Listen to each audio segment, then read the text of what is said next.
السلام عليكم ورحمة الله وبركاته، كيف حالكم؟ رجعت لكم من فيديو جديد. إن شاء الله هذا الفيديو هيك فيه طاقة إيجابية ليورجيكم قديش أهل غزة بحبوا السعي، بيسعوا بحبوا الحياة. بدنا نحكي عن إيش أهل غزة بيعملوا بهذه الظروف، يعني وين بيجيبوا مصاري، وين بيجيبوا فلوس عشان يعيشوا. بعض الأسر اعتمادها الكلي على المشاريع الصغيرة. من خلال هذا الفيديو حتشوفوا هذه المشاريع الصغيرة.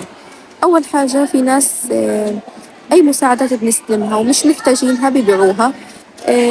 وأنا صورت لكم قبل هيك بعض المساعدات اللي بتوصل للنازحين في مراكز الإيواء في رفح في الجنوب فقط.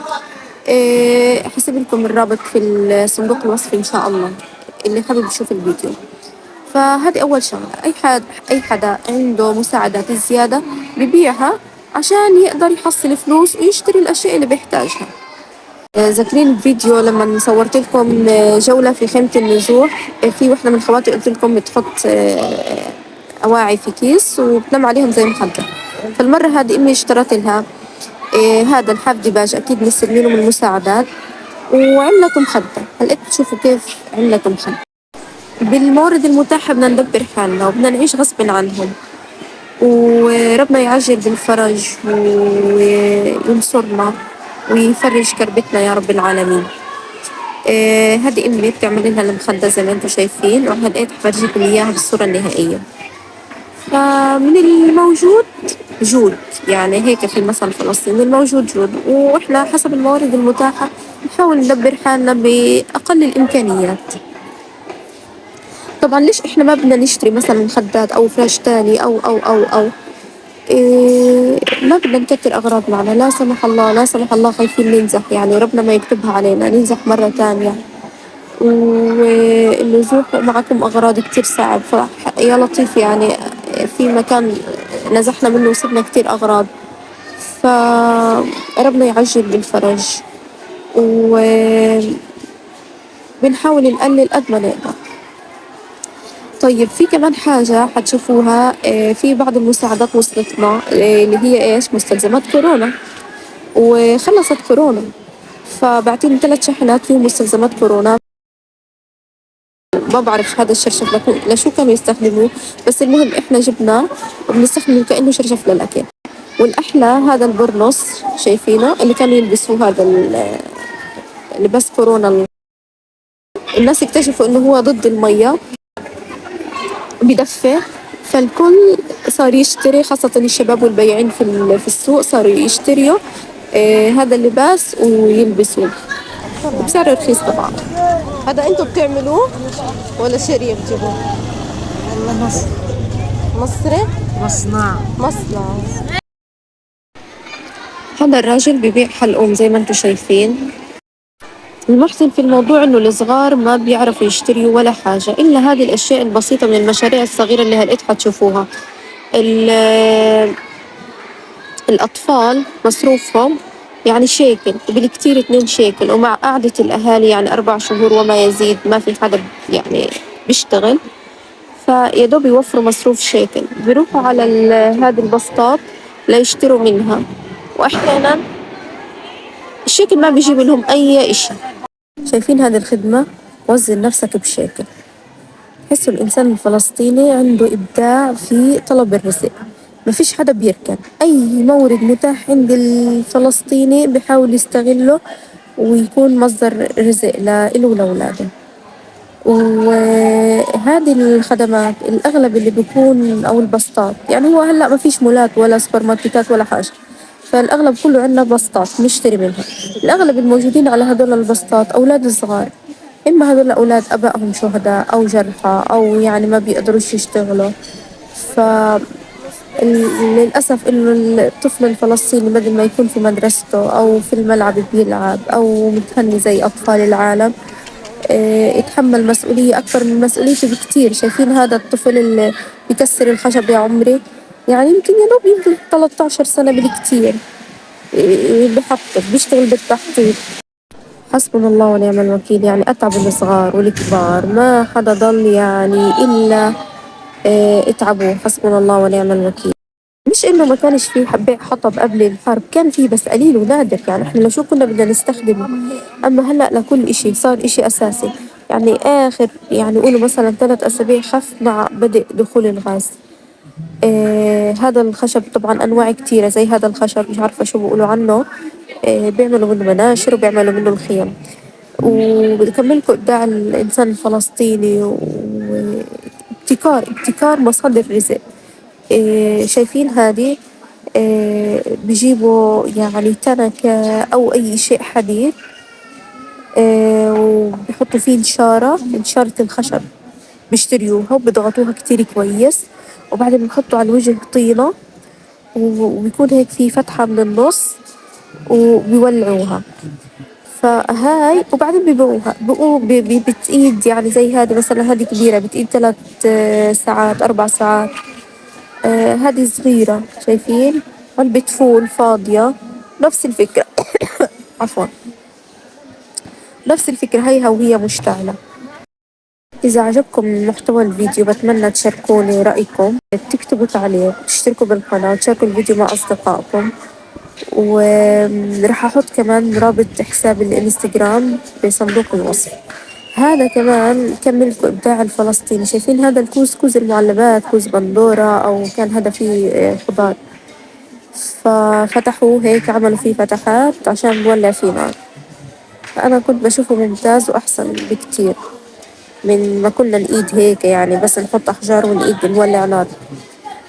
ف يعني انت زي ما قلت لكم بيحاولوا يبيعوا أي حاجة. فاعتمادنا الأساسي كان على الحطب عشان نولع نار. بالإضافة إلى الحطب كمان صار في كتير فحم. ويباع الفحم كان أولها سعره رخيص 9 شيكل إلى أن وصل 50 شيكل، وتقريبا لقيتها انقطع. ليش؟ لأنه كنا نستخدمه عشان نخبز عليه. شايفين هذه الخبازة كمان اخترعوها عشان نخبز عليها، وممتازة. وفي فيديو عملته أنا وأنا بشرح لكم كيف فكرتها وكيف استخدمناها وكيف طلع الخبز عليها. وإن شاء الله راح أحط لكم روابط هذه الفيديوهات بصندوق الوصف. شايفين؟ فهذه كمان الخبازة أولها كانت يعني 30 شيكل، بعد هيك هلأ ب60 شيكل. وصلنا لهذه المناطق تقريبا يعني ما فيش أي خدمات، فالناس بدأت تبتكر إيش ممكن نحتاج خدمات ويبيعوا. فما كانش في أفران طينة. بنوا لحالهم أفران طينة، وصارت خدمة، يعني إحنا بنروح نخبز عندهم كل 3 أرغفة أو 4 أرغفة بشيكل واحد. وإحنا بنحكي عن هذه الأفران بدنا نتذكر المرأة الفلسطينية قديش بتعاني وهي بتخبز. شوفوا قديش في حرارة نار قدامها. شايفين هذا بنقول عنه المصنع الحديد اللي بتقلب فيه. فالله يعينهم. غير المرة اللي بتخبز لازم يكون في مساعد بحط خشب في بيت النار. بيت النار بيكون جنب الفرن. اللي بيعرف فكرة أفران الطينة راح يفهم إيش أنا بقول يعني. أسفة إنه هيك ما فيش صورة توضيحية عشان أنا بحبش أصور الناس اللي في المكان. وفتحة فوق الفرن. أكيد اللي عارفين أفران الطينة وشكلها فاهمين قصدي. فأي حدا مثلا بيحتاج يسخن مية، بيحتاج يطبخ، بحط فوق الفرن. الناس تعمل هذه الخدمة مجانية، وأحيانا يدفعوا عليها فلوس يعني. مصدر تاني من مصادر الدخل اللي هي مشاريع الصغيرة المنتشرة اللي هي بيع الحلويات. زي ما قلت لكم الأطفال ما في حاجة أصلا يشتروها، لا في شيبس لا شوكولاتة لا بسكوت لا، وإذا كان وجدت فهي نادرة وغالية جدا بالنسبة لمصروف الأطفال. فبيدبروا حالهم الأطفال بيشتروا هاي اسمها عوامة، أو أعتقد في مناطق تانية بسموها لقمة القاضي. كرابيش حلب، فطاير، معجنات، آه، مثلا كتير حلويات هيك بسيطة، مهلبية أو كاسترد، دونات. شايفين بياع العوامة هو نفسه هذا، لأنه بعد هيك ما توفر سكر فصار يبيع دونات. يعني عطول لأ بديل، بديل تاني، لأنه السكر كان صار كتير غالي، فالدونات بدها أقل سكر فصار يبيع دونات. فعطول لا ما شاء الله باب رزق يعني ربنا يرزق الجميع.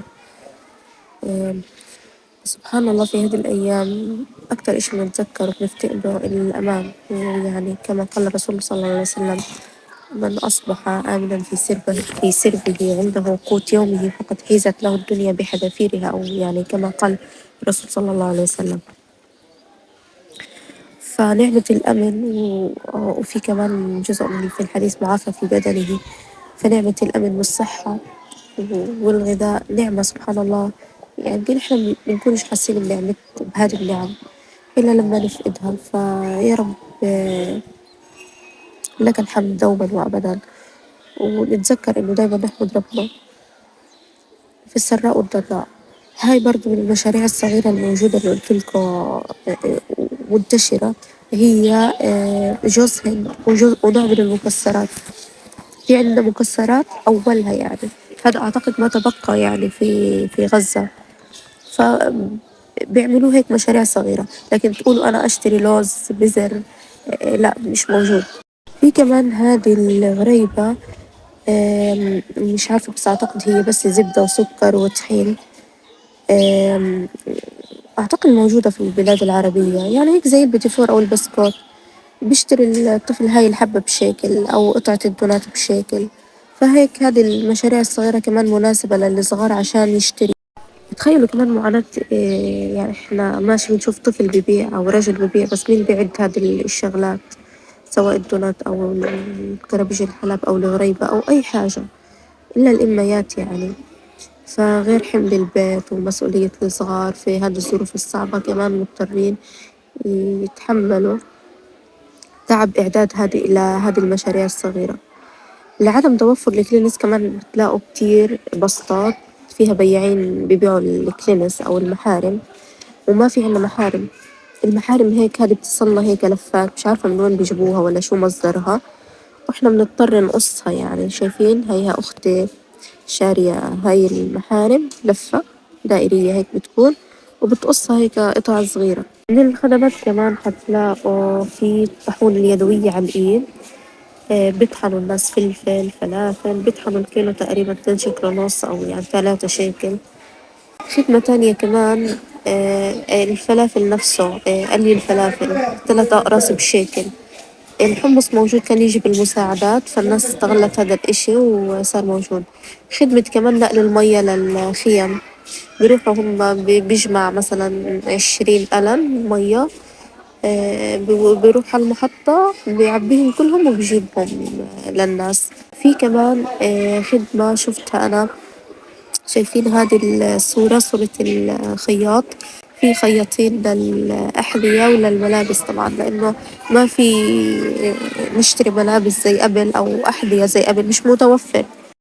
وشفتوا كيف بالصورة، لأنه ما في كهرباء فبحطوا بسكليت، وواحد بيحرك البسكليت عشان يعطي كهرباء للماكينة.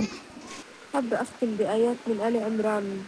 طبعا هذا صوت مطر، مش عارفة سامعين ولا لأ.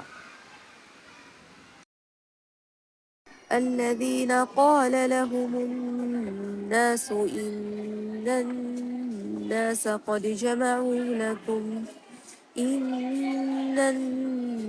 قد جمعوا لكم فاخشوهم فزادهم إيمانا وقالوا حسبنا الله ونعم الوكيل.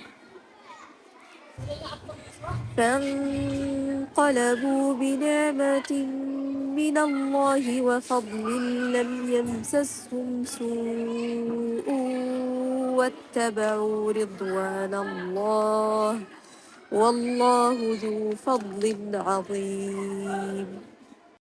إنما ذلكم الشيطان يخوف أولياءه فلا تخافوهم وخافون إن كنتم مؤمنين.